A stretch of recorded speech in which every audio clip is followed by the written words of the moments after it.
ये हिंदी का तुलसीदास, हिंदी में जैसे तुलसीदास जी ने एक शीर्षक लिखा है और वो जो शीर्षक है उस शीर्षक का नाम है वन पथ पर। अच्छा, वन पथ की जब बात आए तो वन पथ पर कितने प्राणी थे? कुल मिलाकर 3 प्राणी थे। एक तो अयोध्या के जो राजकुमार थे, यूं कहें कि वो एक युवराज थे। फिलहाल उनके राज्य को उनकी जो माता कैकेयी थी, उन्होंने जो वचन थे जो राजा दशरथ ने उनको दिए थे, उन वचनों में एक वचन ये शामिल था कि आप अपने बड़े पुत्र अर्थात श्री राम को वन गमन के लिए कह देंगे। अब आदेश सिर्फ और सिर्फ राम के पास था कि आप वन को छोड़ो, आप राज्य को छोड़कर वन को जाओ। तो एक पत्नी का भी धर्म होता है। सीता जी ने भी उसको बखूबी निभाया और कहा कि ऐसा जीवन भी धिक्कार योग्य है कि एक पत्नी राजमहल का भोग करे और उसका पति वन में जाकर कांटों की सैया बनाए और उस पर लेटे। उन्होंने भी राज भोग को छोड़ दिया और उन्होंने स्वीकार किया कि वह अपने पति के साथ में, अपने प्रियतम के साथ में वन को जाएंगे।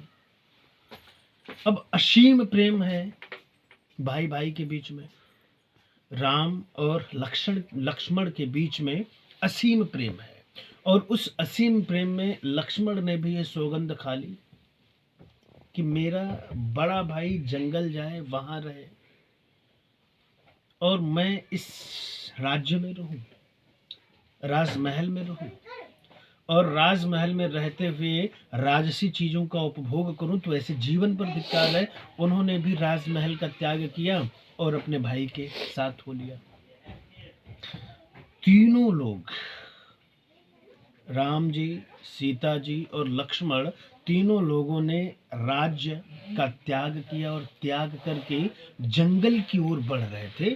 तो जंगल की ओर बढ़ते हुए उनको एक गांव पड़ता है, छोटा सा गांव जिसको हम पुरवा भी बोल सकते हैं, और वो जो पुर था उस पुर का नाम था शंगवेरपुर।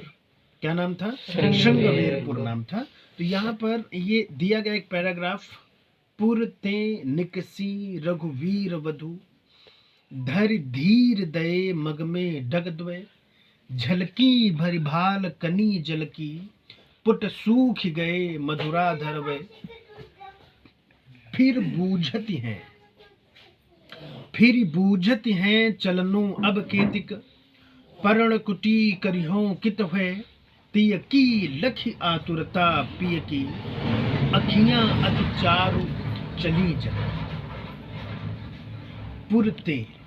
पुरते मतलब पुर से, पुर मतलब श्रृंगवेरपुर से, निकशी मतलब निकली, रघुवीर वधु, रघु मतलब जो रघुवंश था, और उस रघुवंश में जो मतलब रघु एक राजा रह गए, वो बड़े ही वीर थे।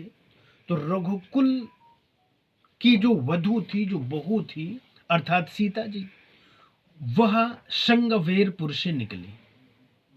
धरि धीर दये मग में डूब गए, धरि धीर दये मग में डग द्वय, उन्होंने बड़े धीरज के साथ में, बड़े धैर्य के साथ में इस मार्ग में बस 2-4 कदम ही आगे चली थी, बस 2-4 कदम ही आगे चली थी। झलकी मीन्स झलकने लगी। भरी भाल, भरी मतलब पूरे, भाल मतलब मस्तक पर, और अभी वह श्रृंगवेरपुर से जो रघुवंश कुल की बहू थी अर्थात सीता जी, वह बड़े धीरज के साथ में शृंगवेरपुर से निकली थी और 2-4 कदम ही आगे चली थी कि उनके पूरे मस्तक पर, झलकी मीन्स झलकने लगे, भर मीन्स पूरे, भाल मीन्स मस्तक पर, कनी मीन्स कण या फिर बूंदे, जल की। तो जल की बूंदें उनके पूरे मस्तक पर दिखाई देने लगी। तो जल की बूंदों का तात्पर्य क्या है कि पसीना उनके माथे पर झलकने लगा। उनके माथे पर क्या झलकने लगा? पसीना झलकने लगा। पुट सूख गए मधुराधर में। पुट मतलब होठों के जो पुट थे, होठों के जो पुट थे सूख गए, वो सूख गए। मधुर अधर, मधुर मतलब उनके जो सुंदर होठ थे। मधुर मतलब होता है सुंदर, अधर मीन्स होता है होठ।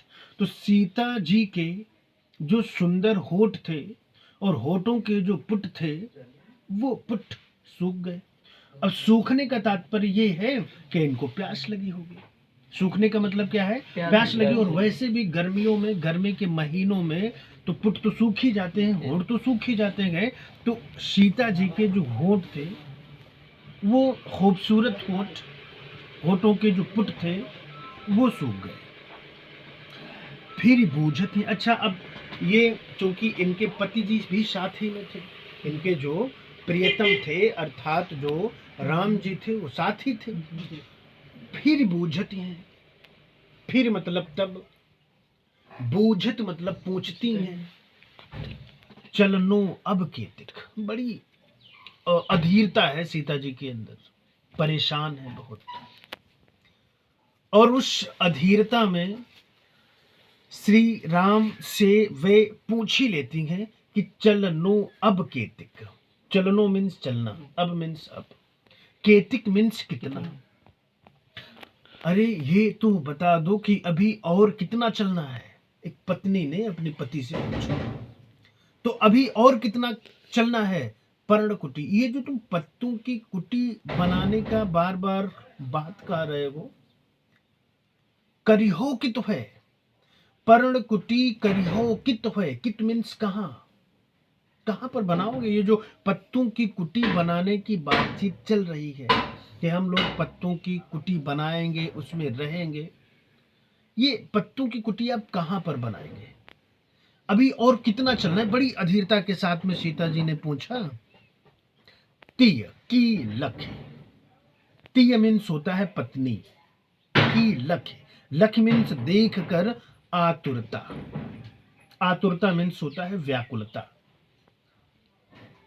सीता जी की अर्थात अपनी पत्नी की इस व्याकुलता को देखकर, मतलब श्री राम ने जब अपनी पत्नी की व्याकुलता को देखा, उनकी समस्या को देखा, उनकी परेशानी को देखा।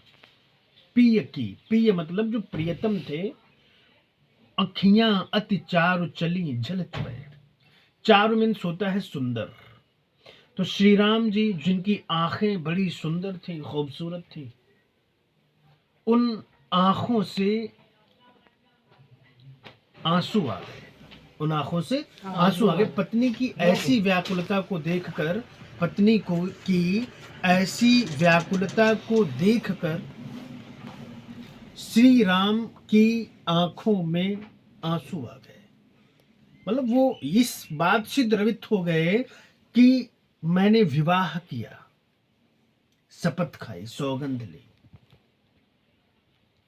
कि मृत्यु पर्यंत मैं अपने पत्नी को शायद दुख न दूं, लेकिन मेरे कारण मेरी जो पत्नी है उसको भी दुख भोगने पड़ रहे हैं। ऐसा सोचकर, उनकी परेशानी को देखकर, क्योंकि सीता जी एक राजकुमारी थी, वो भी एक राजा की पुत्री थी, और एक युवराज के साथ उनका विवाह हुआ। दो दो राजमहल में रहने वाली एक स्त्री आज उसके पास में ये व्यथा है, ये समस्या है, ये परेशानी है कि उस स्त्री को पैदल चलना पड़ रहा है, उस राजकुमारी को पैदल चलना पड़ रहा है। और इसलिए राम जी ऐसी व्याकुलता को देखकर द्रवित हो गए, परेशान हो गए, दुखी हो गए, और इसके कारण उनकी आंखों से आंसू आ गए। ठीक है।